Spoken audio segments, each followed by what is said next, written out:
that knows you, family, friends, whatever, and you can't recognize them, is to be isolated and feel your isolation. And for me, that hurts. It hurts on her behalf. Mm-hmm. But that's again, that's the road we're on. Yeah, and one of the things though, it's I can't be a backseat driver. I can't see. And, you know, I used to be a driver, and you're the worst passenger because you're a driver. And where I was like, no, the sign said and whatever. Driving but now it's like I can't see.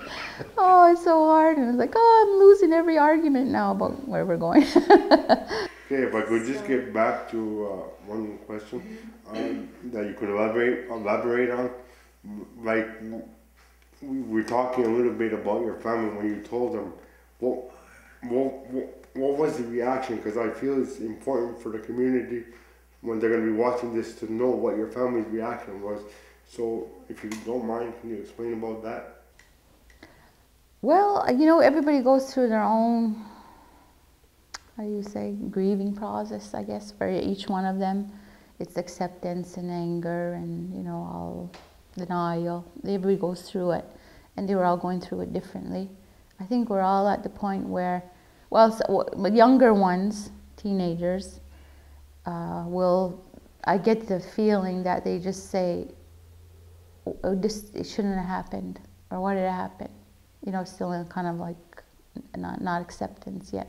But my older children and grandchildren are, you know, how you doing today?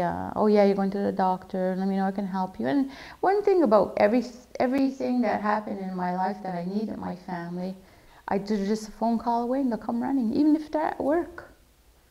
So, you know, so they trust that I'm not calling for any, you know, crazy reason, but I really need something, and they're there. So I didn't find it was really hard at all. Support and care. Yeah. Like her dad, Andrew Delisle, that's his daughter, so he's concerned. Sometimes he'll call, ask me how she's doing, you know, how's her eyes or whatever. But say with her kids, she knows that if she needs help, if I had to go away for a while, she knows that they would be there to help. If we wanted to go away, to get away for a weekend, we know that they would help. This new medication she mentioned earlier, we're not sure if that's going to be covered by health and welfare, and that's $1,200 for that thing. One shot. So her son said, "Ma," he says, if let me know, I'll pay for it. So the support that she has is really good from her family. In general, for people, I just think it's important that even if it isn't, people don't have it in their means to do something, to make an offer like that, is be supportive, you know, like be there. I think people know that. They know that. You know, and one of the things I wanted to say today was that, you know, people need to, well, see, you know, sometimes I think you were asked the question, I'm asked the question too about Sarah one time was, what's the difference between then and now? You know, sometimes, well, I don't know, because I never, like you, I never walked before. I can't tell you the difference. And Sarah was never, you know, could never speak, so you can't tell the difference. But I saw before. I could see very clearly and very well before. Now I can't. So I can tell you the difference, you know. And I can say that, you know, I'm not so, I guess, drastic about take care of your eyes, but appreciate, you know, this is what could happen to anybody, obviously. And this was just a freak thing. There was no cause for it's 1 in 20 million in one eye and 1 in 200 million in both eyes. I never saw this before. The specialist says to me, you're the only one that this ever happened to. So I was like, okay. And, you know, so I guess appreciation for your vision and everything else that you can do that makes you independent. But also, I can say on the other side of things that appreciation for family, partners, and community, you know, is like, wow, that's a big, I can see that now, you know. So, you know, there's other types of vision impairments. There's macular degeneration, diabetic retinopathy, and so on. So, you know, I think people are used to hearing those ones in Ganawage. I don't think they're used to hearing the one that you have. So, you know, hopefully by watching this show, they'll get to learn about your visual impairment, and maybe when they see you in the community, they can come up and, instead of just waving, they can come up and lend you a hand, you know, and let you know that they're there. And because I know with mine, when I'm in the community, people will say, for example, if I'm at the hospital, I'm getting a Pepsi, would you like me to help you? And I'm like, no. I'll get my Pepsi, I'll get my money out of the machine, and I'll wheel away. And people are pretty amazed that I can do that. I can't do that. I know. I can't see how much it is. The quarters and nickels are the same. It's machines like that, telephones, public telephones, I can't use those. But I can feel your frustration. I can relate to what you're going through with your loss of vision. But what I'm trying to tell you is that we're almost like in the same boat, not for the same reason. Right. But I relate to some of that, because sometimes the community will say, well, their first reaction is, I want to help you. And I'm like, okay, but I want to see if I can do it first. Yeah. Then if I fall down, not literally, I may ask you for help.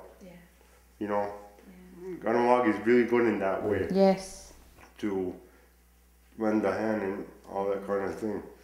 So is there anything else that you want to add in that we may have missed?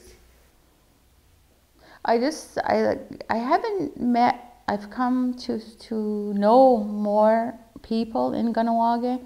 There's a lot of younger people and even children that are losing their vision, and, you know, to the point of this permanent blindness, total blindness.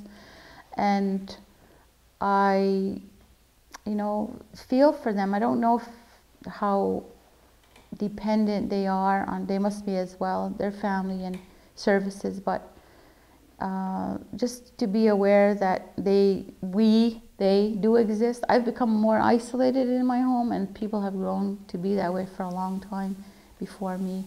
So they're there, and whether or not they want, I think it's a time to try to reach out to these people, to socialize more.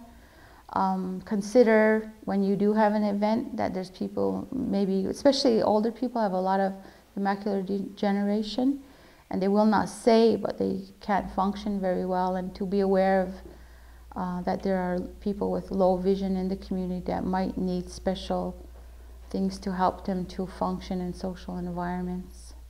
So, and when you see me standing I almost got bumped by a car once, so when you see me around, just get out of my way. You say hello, come up and say hello and say, hi, it's so. The same the other way. thing I Or was yell. just thinking about is the thing, and I don't know if I'm speaking just too far on her behalf, but you know, sometimes people feel like they're going through something all by themselves. You know, it's already, they're feeling isolated, they're what they're going through. You ask, like, do you go through a thing about why me? Instead of being alone, you know, reach out to somebody. You might like call her and talk. Especially if you have low vision, because I have a lot to share and I'll understand a lot. People too. can form their own groups together. I think that's one thing. You're in the book, so get somebody else to help you find the number. But it's you know, just to talk, because Lynn is very open to that. Yeah.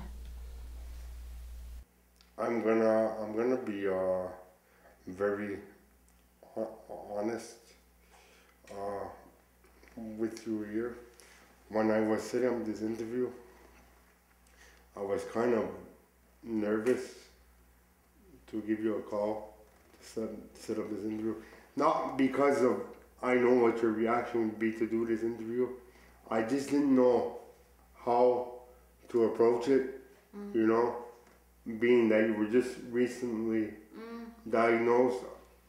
I was thinking, well, gee, maybe she's not ready at this point, you know, because there is some people when you call them up and you're asking them to do an interview on a specific topic for a show, and they'll say sometimes, it hasn't happened to me very much, but they'll say it's not for me.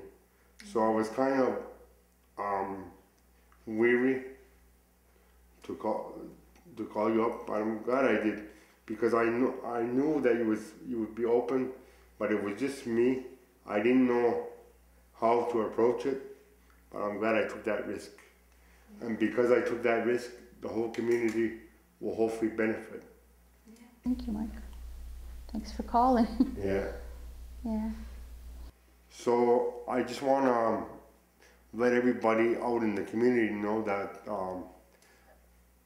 if you have a family member or an elder that is going through this kind of thing, I guess you can pay a visit to Cadbury Hospital, and they can help you start the process.